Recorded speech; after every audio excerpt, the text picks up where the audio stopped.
প্রিয় মুক্তিকামী ছাত্র জনতা, আমরা দেখতে পাচ্ছি যে আমাদের এই অভ্যুত্থান এবং বিপ্লবের পরেই দেশে অরাজকতা নাশকতা করছে ফ্যাসিস্ট এবং তাদের দোসররা। আমরা দেখতে পাচ্ছি যে বিভিন্ন জায়গায় এখন গোলাগুলি চলছে, মন্দিরে হামলা হচ্ছে এবং নাশকতা ও লুটপাট করছে। আমরা মনে করি আমাদের যে ছাত্র নাগরিকদের অভ্যুত্থান তাকে নস্যাৎ করার জন্যই পরিকল্পিতভাবে এই ধরনের ঘটনা ঘটানো হচ্ছে। আমরা মুক্তিকামী ছাত্র জনতাকে সজাগ এবং সতর্ক থাকতে আহ্বান জানাচ্ছি এবং আমাদের যে অন্তর্বর্তীকালীন সরকার, আমরা সেই সরকারের যে প্রস্তাবনা 24 ঘন্টার সময় নিয়েছিলাম, জরুরি পরিস্থিতি মোতাবেক আমরা এখনই তার একটি রূপরেখা ঘোষণা করছি। আমরা সিদ্ধান্ত নিয়েছি যে সর্বজন গ্রহণযোগ্য আন্তর্জাতিক খ্যাতিসম্পন্ন নোবেল পুরস্কার বিজয়ী ডক্টর মোহাম্মদ ইউনূসকে প্রধান উপদেষ্টা করে অন্তর্বর্তীকালীন সরকার গঠন করা হবে এবং ডক্টর মোহাম্মদ ইউনূসের সাথেও আমাদের কথা হয়েছে। তিনি ছাত্র জনতার আহ্বানে বাংলাদেশকে রক্ষা করতে এই গুরু দায়িত্ব নিতে সম্মত হয়েছে।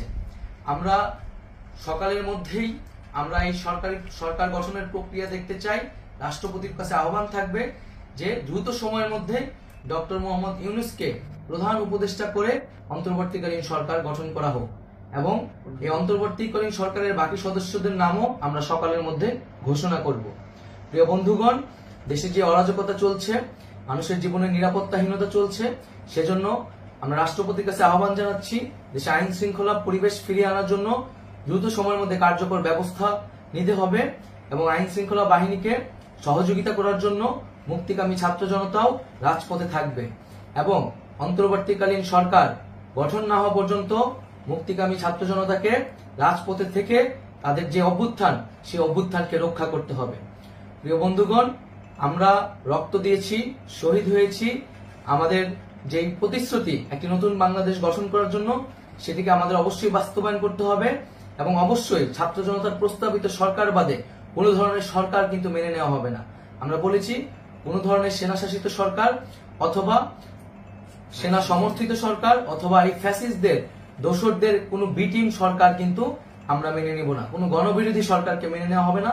ছাত্র জনতার অভ্যুত্থানকারী যে প্রস্তাবিত সরকার, অন্তর্বর্তীকালীন সরকার, যেটা আমরা সিদ্ধান্ত উপনীত হয়েছি ডক্টর মোহাম্মদ ইউনূসকে প্রধান উপদেষ্টা করে এই সরকার গঠন করা হবে, সেই সরকারকেই বাস্তবায়ন করতে হবে অবিলম্বে। আগামীকাল সকাল থেকে সকলকে আহ্বান জানাচ্ছি রাজপথে থাকার জন্য এবং আমাদের যে সাম্প্রদায়িক সম্প্রীতি এবং রাষ্ট্রীয় সম্পদ রক্ষা কমিটির ঘোষণা হয়েছে বৈষম্যবিরোধী ছাত্র আন্দোলনের নেতৃত্বে, সকল পাড়ায় পাড়ায় এলাকায় এলাকায় সেই কমিটি পাহারায় থাকবে। আমাদের সংখ্যালঘু কমিউনিটিকে আমাদের রক্ষা করতে হবে, রাষ্ট্রীয় সম্পদ এবং এই দেশকে রক্ষা করতে হবে আমাদের।